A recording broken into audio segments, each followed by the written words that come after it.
Siguiendo el concepto central de Aristóteles de enfocarse en el fin, la finalidad, el telos de una cosa, parece pertinente que nos preocupemos o tratemos de pensar un poco en el fin, la finalidad de esa cosa llamada derecho. Y nuestro recorrido por diversas teorías de la justicia, creemos, puede enriquecerse si miramos a dos fuentes existen muchas otras, pero vamos a trabajar sobre dos teorías especialmente sugerentes. Una de ellas más práctica, más utilitaria, más instrumental, y la otra más finalista, si se quiere, más humanista y centrada en necesidades o capacidades humanas. Entonces, la primera de estas teorías tiene que ver con la obra de Lon Fuller. ¿Recuerdan a Lon Fuller, el autor, el filósofo norteamericano que escribió el caso de los buscadores de cavernas, que trabajamos en este curso? Y dentro de su obra también aparece una justificación de lo que él llama pensar en la moral interna del derecho. Él piensa en la moral interna del derecho como las reglas de la carpintería. ¿Cuáles son las reglas que seguiría un buen carpintero para construir muebles, para que estos sean útiles y cumplan el función o el propósito que los muebles deben cumplir? Se entiende que en esto existe cierto aire de familia con la idea del telos, de la finalidad de Aristóteles. Y de alguna forma, a través de una fábula, planteaba una serie de reglas específicas que implicarían o que deben observarse al crear derecho. Y la fábula que él cuenta muestra 8 formas de fracasar en la creación del derecho, y es una historia a propósito de, digamos, un déspota ilustrado, un rey que tiene la idea de llevar felicidad a su pueblo. Cuenta la historia de un déspota ilustrado, Rex, que sube o inicia su reinado con un montón de entusiasmo y buenas intenciones. Y su idea es que el problema más grave que tenía la sociedad estaba en el campo del derecho, y constataba que durante generaciones el sistema legal había sido ineficiente, que los procedimientos judiciales eran engorrosos, que las normas legales estaban escritas en lenguaje arcaico de otra época, que la justicia era costosa, que los jueces solían ser ineficientes, negligentes y en algunas veces hasta corruptos. Estando genuinamente preocupado por esto, toma, con toda la potestad que tenía en su persona, la drástica decisión de asumir personalmente todos los poderes, fusionar los poderes legislativos y judiciales del reino, y decir que a partir de ahí iba a resolver todos los casos él mismo. Tomada esta decisión, y habiendo abolido todos los códigos, también Rex era consciente de sus propias limitaciones y de la idea de que si iba a comenzar a hacer eso, no quería de entrada estar fijando criterios generales, porque quería entender y atender a las características especiales de cada caso, de forma tal que abolió todos los códigos y a partir de entonces decidió resolver los casos según su intuición de justicia, en la forma en que se le fueran planteando. Esa fue su primera fase y su primer fracaso, porque enseguida se dio cuenta que a esa forma de resolver y plantear reglas de juego le faltaba generalidad, que al ir resolviendo caso por caso tenía efectivamente un problema que sus súbditos le reprochaban, y él atendía con mucha preocupación a las inquietudes de sus súbditos. Luego de ese fracaso, entonces, toma cursos de técnica legislativa y se puso a redactar un código legal, un digesto comprensivo de todos los problemas que pudieran plantearse, pero un poco de vuelta, humilde e inseguro de su incipiente sabiduría, decretó que ese código, ese digesto, sería un secreto de Estado. Y hizo eso pensando que no quería que quedara expuesto a las críticas, pero también fue una forma de fracasar porque no tardaron en rebelarse sus súbditos, frustrados por la perspectiva de que se les exija el cumplimiento de leyes que no tenían manera de conocer, porque el digesto no estaba publicado. Es decir, le reprochaban la idea misma de pensar, de poder concebir como vinculante un derecho carente de publicidad, que sea público y conocido. Entonces esa fue su segunda forma de fracasar en la creación del derecho. Comprendiendo el problema, este monarca Rex tomó la decisión de que todos los años efectivamente iba a publicar una compilación de todas las decisiones que había tomado en los casos del año precedente, incluyendo sus motivaciones. De esa forma podía mantener lo que a él le resultaba importante, que es tener una visión en perspectiva de los casos que iba resolviendo en función de ese código redactarse, de ese código que había redactado. Pero también aquí esa forma de publicar el derecho a partir de reglas que se comunicaban a la población solo una vez que Rex tomaba la decisión, tenía otro problema, que es el problema que no cumplía con un criterio importante que todos esperamos que cumplan las reglas del juego, que es que las reglas no sean retroactivas. Al ser publicado el digesto o la compilación de decisiones de Rex sobre ese código secreto solamente en esa frecuencia anual, no quedaba claro si estas reglas eran necesariamente aplicables para lo futuro. Y esto podía generar un problema porque el propio Rex no nos estaba asegurando de que los fallos del año próximo fueran a cumplir o a darse con los mismos criterios de los fallos resueltos en el año anterior. Ante esta situación, ante este planteo que juzga razonable por parte de sus súbditos, a Rex no le quedó otra más alternativa que finalmente publicar el código, que a esta altura y con todo el bagaje de experiencias acumulado, ya tenía un sistema de reglas muy complejo. Tan complejo que cuando los ciudadanos, los súbditos, quisieron estudiarlo y entenderlo, tenían verdaderas dificultades para hacerlo. No solo los profanos, pero también incluso los abogados, que no terminaban de estar seguros cuáles eran la conducta que en todos los casos supuestamente debían de seguir. Y esta fue una nueva forma para Rex de fracasar en la creación del derecho, porque al salir a la luz este código lleno de reglas, excepciones y un lenguaje que no todo el mundo llegaba a entender,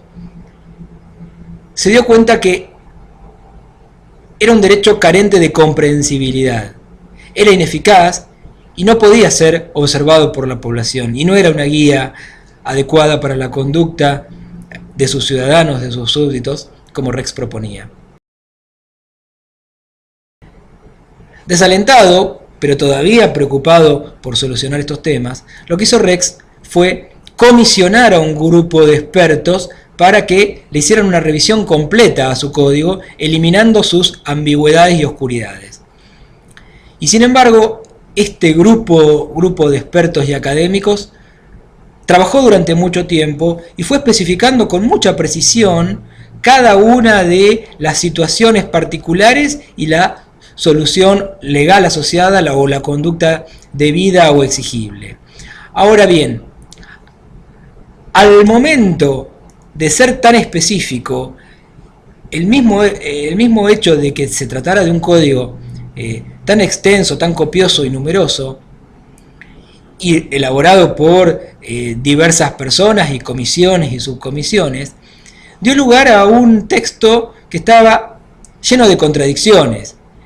que algunas conductas en algunos aspectos o bajo ciertos textos legales eran fomentadas y bajo otros textos legales también igualmente vigentes eran desalentadas o incluso reprimidos. Y que había un montón de reglas que quedaban anuladas o excepcionadas por alguna otra.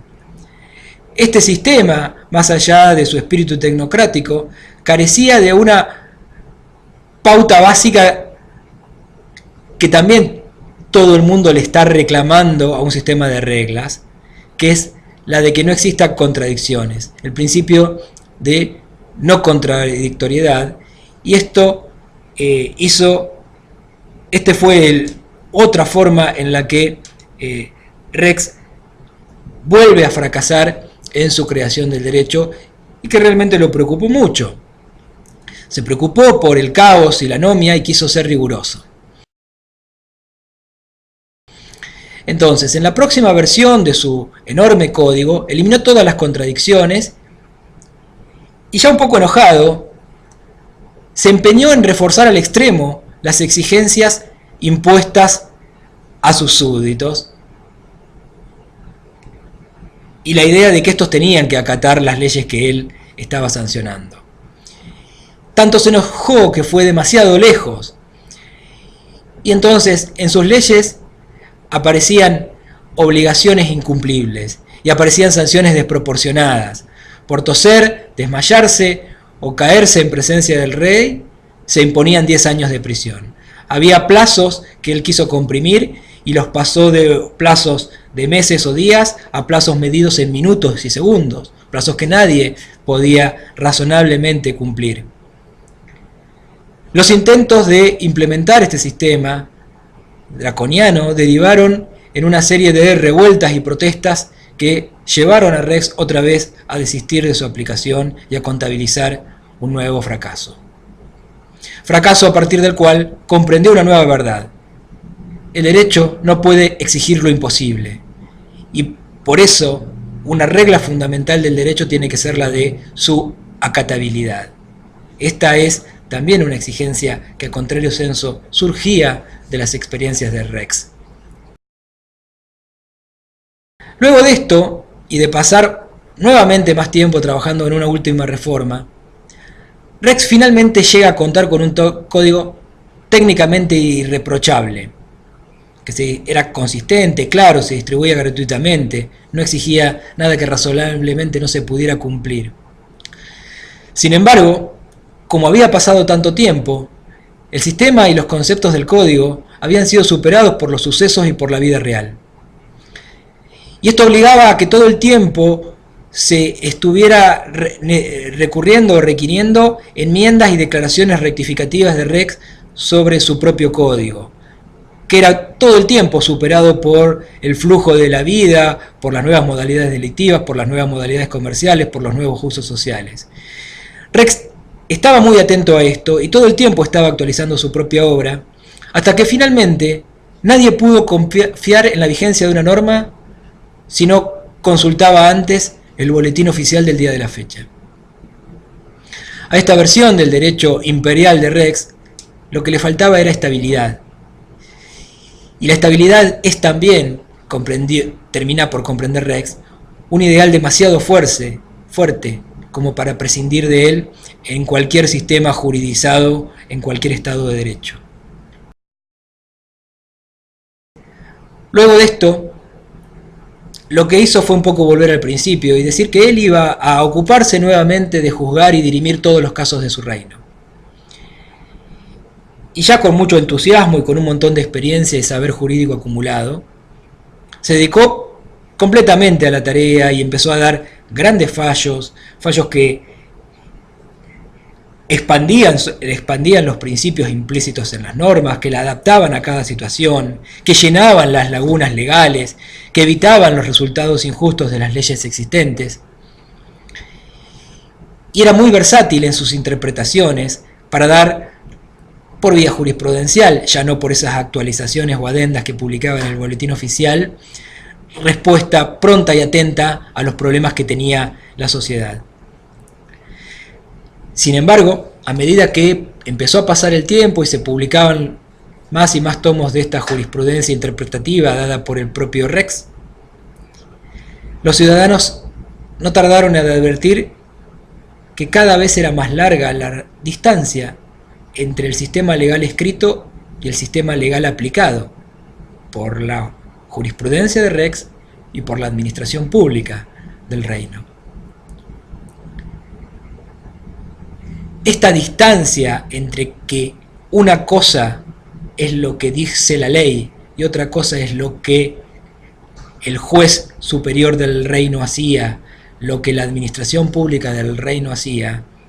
era desoladora y esquizofrénica para sus ciudadanos, que también sufrían las consecuencias de no saber cuál era lo que supuestamente debían hacer. A esta última versión del derecho de Rex le faltaba, nos dice Fuller, lo que él denomina coherencia institucional, que lo que supuestamente esté legislado, regulado, reglamentado, sea lo que efectivamente el Estado dice, sea lo que el Estado haga, lo que la ley dice, sea lo que los jueces efectivamente aplican. Sin coherencia institucional, esta es una nueva exigencia que Rex termina por comprender, no puede haber ningún sistema de derecho sustentable. Al final de la fábula de Rex, Lon Fuller nos cuenta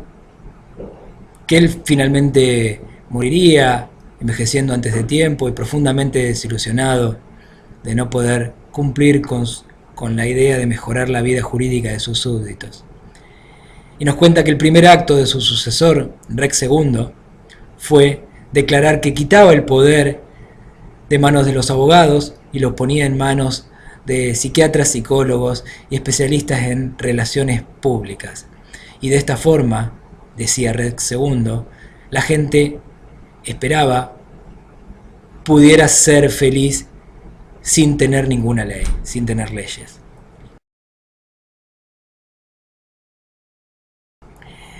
Más allá de esta presentación en forma de cuento o de fábula,